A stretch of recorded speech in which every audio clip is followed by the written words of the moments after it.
बाबा दरबार में तकरीबन 10 लाख से ज्यादा लोग पहुंचे। बिहार में बाबा बागेश्वर का दरबार सजा है, बाबा फुल फॉर्म में है। बाबा बागेश्वर धाम उर्फ धीरेंद्र शास्त्री एक ऐसे नौजवान जिसने आज पूरे हिंदू समाज में हलचल मचा रखी है। उन्हें सुनने वालों की तादाद आज करोड़ों में पहुंच चुकी है। वो जहां जाते हैं वहां लाखों की भीड़ इकट्ठा हो जाती है। वो पटना आए तो वहां 10 किलोमीटर लंबा जाम लग गया। इस सड़क पर जाम देखिए आप, 10 किलोमीटर लंबा ये पूरा जाम है। पटना से शुरू होकर ये आगे नौबतपुर का रास्ता है, जहां पर बाबा की हनुमंत कथा जो है वो चल रही है। जय हिंद दोस्तों, बाबा बागेश्वर धाम जो कि बिहार में पहुंच चुके हैं और बिहार में ऐसा डमका बजाया है हिंदुत्व का, सनातन धर्म का, जिसे भाई आपको पता है कि कुछ स्पेशल लोगों की मिर्ची लग जाती है। जो बाबा को ढोंगी बोलते हैं उनकी आंखें बाहर आ जाएंगी फट के इस वीडियो को देखकर। जय श्री राम लिखना ना बोले, वीडियो को लाइक जरूर करें। वीडियो शुरू करते हैं। जिसमें भीड़ में से एक महिला उनके पास आती है। महिला चेहरे से काफी उदास दिख रही है। वो बताती है कि वो अपने 8 साल के बच्चे को लेकर काफी परेशान है। बच्चा ऑटिज्म से पीड़ित है, ठीक से बोल नहीं पाता। अभी महिला बच्चे के बारे में इतना ही बता पाती है कि धीरेंद्र शास्त्री पहले से ही पर्चे पर लिखे वो सारे सवाल दिखा देते हैं जो वो महिला पूछने वाली थी। क्या नाम है बालक का? अगमवीर। अच्छा पढ़ो। बालक बहुत चंचल है, जन्मजात दिक्कत है, हैरान करता, बात नहीं मानता है।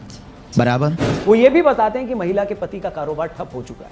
वो कोई नया बिजनेस शुरू करना चाह रहे हैं मगर समझ नहीं पा रहे कि क्या करें और किस तरह उन्हें बिजनेस में किसी ने धोखा दिया था। ये सब सुनकर महिला रोने लगती है। उसे लगता है कि उसने साक्षात ईश्वर के दर्शन कर लिए। बिजनेस बंद हो चुका है, जिसकी अर्जी लेकर के आप आई हैं। बालक कंट्रोल हो जाएगा। बात यहां भी रुक जाती तो शायद मैं उतना हैरान ना होता, क्योंकि दुनिया में बहुत सारे मेंटलिस्ट हैं जो सामने वाले का चेहरा, उनकी आंखें देखकर बता देते हैं कि वो क्या सोच रहे हैं। मगर इसके बाद जब धीरेंद्र शास्त्री ने यह बताया कि आपके पति भी साथ आए हुए हैं मगर इस वक्त वो हॉल के बाहर आपके बच्चे को संभाल रहे हैं, तो ये सुनकर मेरे भी होश उड़ गए। जय श्री राम। आए भी हैं जी, बाहर खड़े हैं, बच्चा लिए जी, एक छोटा बच्चा लिए खड़े हैं, देख लिया। जी जी मां। उसके बाद उन्होंने चंद सेकंड ध्यान लगाया और यह बताया कि आपके घर पर एक गुरु की तस्वीर लगी है मगर वो चटक गई है, उसे आप हटा दें। ये सुनकर वो महिला और उसकी मां श्रद्धा में रोने लगी। आपके यहाँ कोई गुरु का चित्र रखा है? जी जी जी रखा है। वो चटक गया है, चटक गया है जी, उसको अलग कर देना। अच्छा जी जी पर पड़ा है। जी जी जी। अच्छा, हम सब जानते हैं कि ऐसे कई बाबा हैं इस देश में जो इस तरह के स्टेज चीजें करके लोगों को मूर्ख बनाते हैं, खुद में जादुई शक्तियां होने का दावा करते हैं। मगर जब मैंने धीरेंद्र शास्त्री का ये वीडियो देखा, उसमें उस महिला के आंसू देखे, उस महिला की मां का रोना देखा, तो कहीं से ये नहीं लगा कि ये सब स्टेज है। इसी तरह के एक और वीडियो में जो ऐसी घटनाओं को नाटक बताते हैं, धीरेंद्र शास्त्री ने पहले से कागज पर लिखकर कुछ सवाल रखे और वहां बैठे एक पत्रकार को कहा कि वो पूरे पंडाल में जिसे चाहे बुला ले, यहां मैंने जो सवाल लिखे हैं वो उसी के होंगे। पहले हम पर्चा बना के रखेंगे और आप जिसको बहन जी लेकर आएंगे उसी का पर्चा ये निकलेगा। आप समझ रहे हैं? पहले से सवाल लिखे गए हैं और फिर उस आदमी को ढूंढ कर लाने के लिए कहा गया है जिसके वो सवाल हैं। इसके बाद जिस शख्स को सामने लाया गया उसने ये कहा कि हाँ, यही सब सवाल मेरे मन में थे। आपके मन में 2 प्रश्न हैं। बालक का प्रश्न है, कृपा होगी, चल नहीं पाता, स्वास्थ्य ठीक नहीं, नसें टेढ़ी हैं, धन की तंगी भी बनी, वो ठीक हो जाएगा, दिव्यांश स्वस्थ होगा, आशीर्वाद है। बहुत बढ़िया। जय जय श्री राम।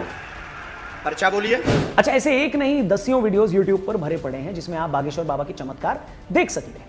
अब ये चमत्कार हैं, धीरेंद्र शास्त्री जी की दिव्य शक्तियां हैं या कोई सुपर पावर है, मेरे लिए उस पर कमेंट करना पॉसिबल नहीं है। मगर इतना मैं जरूर कह सकता हूं कि उनके इसी रूप की वजह से, कथा वाचन के उनके अंदाज की वजह से, उनके विचारों की वजह से उनकी लोकप्रियता आज इस लेवल पर पहुंची है, इस लेवल पर जहां शायद कोई नहीं पहुंचा। मगर जी हां, जैसे कि हर कहानी में एक मगर होता है, यहां भी कई मगर हैं। मगर इस सब के बावजूद धीरेंद्र शास्त्री जी कई लोगों को फूटी आंख नहीं सुनाते। वो उन्हें फ्रॉड, पाखंडी और न जाने क्या क्या कह रहे हैं। और अगर आप मुझसे पूछें तो मैं कहूंगा कि मुझे अभी तक समझ में नहीं आ रहा है कि धीरेंद्र शास्त्री के आलोचकों की असल परेशानी आखिर है क्या। अभी वो पटना आने वाले थे तो तेज प्रताप यादव ने कहा कि वो हिंदू मुस्लिम करेंगे तो मैं उन्हें एयरपोर्ट से ही भगा दूंगा। अगर बागेश्वर बाबा हिंदू मुसलमान भाई को लड़वाने के लिए आ रहे हैं तो मैं उनका विरोध करूंगा, उनको एयरपोर्ट पे घेराव में करने का काम करूंगा। आरजेडी के स्टेट प्रेसिडेंट ने कहा कि धीरेंद्र शास्त्री को जेल में डाल देना चाहिए। इससे पहले यही लोग उन्हें देशद्रोही और ढोंगी तक बता चुके हैं। इनका कहना है कि धीरेंद्र शास्त्री के पास कोई जादुई शक्तियां नहीं है, ये तो बस ट्रिक है। देखिए, सबसे पहली बात तो ये कि धीरेंद्र शास्त्री एक कथावाचक है। वो 12 साल की उम्र से कथावाचन कर रहे हैं। चूंकि वो बुंदेलखंड से हैं तो वो बुंदेल और बुंदेली मिक्स हिंदी में अपने प्रवचन करते हैं। बहुत भारी भरकम भाषा की बजाय बहुत आसान जबान में बात करते हैं जिसे आम आदमी भी समझ पाए। अब कोई कथावाचक आसान जबान में, लोगों की जबान में थोड़ी मस्ती के साथ अगर उन्हें अपने धर्म के बारे में शिक्षित कर रहा है तो इसमें प्रॉब्लम क्या है? अब हर आदमी तो प्रकांड पंडित होता नहीं ना, बहुत से लोग तो बेचारे पढ़े लिखे नहीं होते।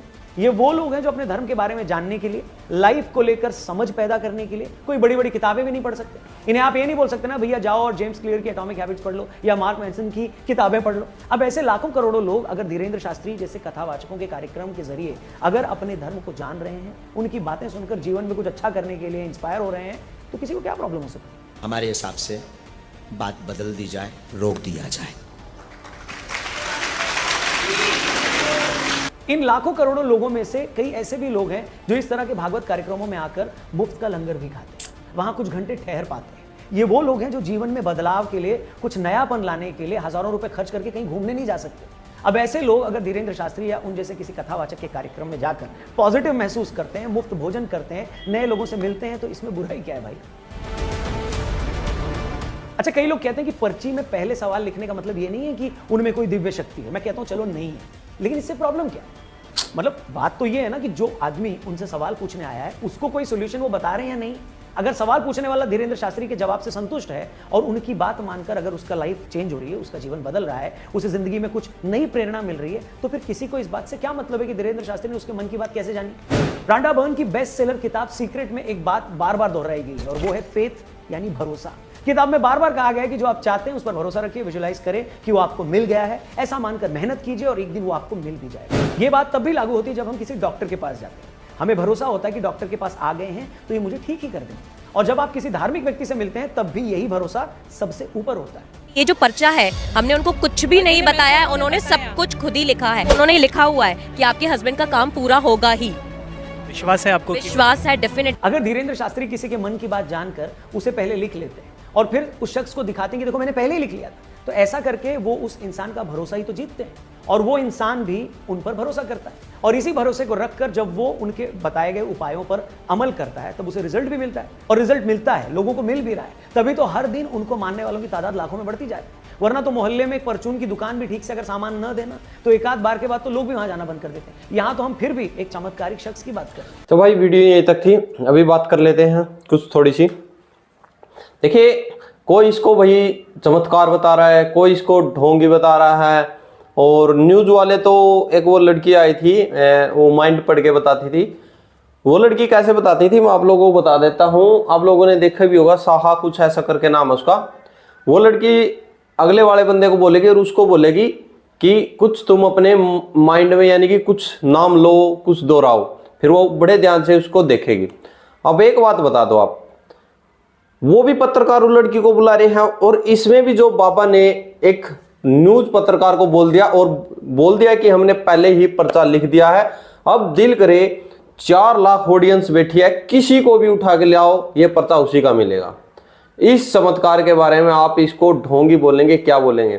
और रही अगर भाई जादू टोने की बात, तो जादू टोने की बात होती तो भाई ये इतने इलेक्शन हो रहे हैं और इतनी ये यानी कि क्या बोलते हैं इसको, तुर्की में भूकंप आया जैसे, यानी कि भाई जो एक तरह से क्या है, आपके माइंड में कुछ प्रॉब्लम चल रही है, आपके घर में कोई परेशानी चल रही है, तो उसका निवारण होके आपके सोचने की क्षमता पर आप क्या सोचते हैं वैसा ही आपके साथ हो जाएगा। तो वहां पर जाते हैं, लोगों को लगता है कि भाई तुम्हारे वहां पर जाकर ठीक हो जाओगे, आराम आओगे, इसलिए तो जा रहे हैं। इन लोगों को क्यों मिर्ची लग रही है? आप लोग क्या कमेंट में जय हिंद, जय भारत, जय श्री राम।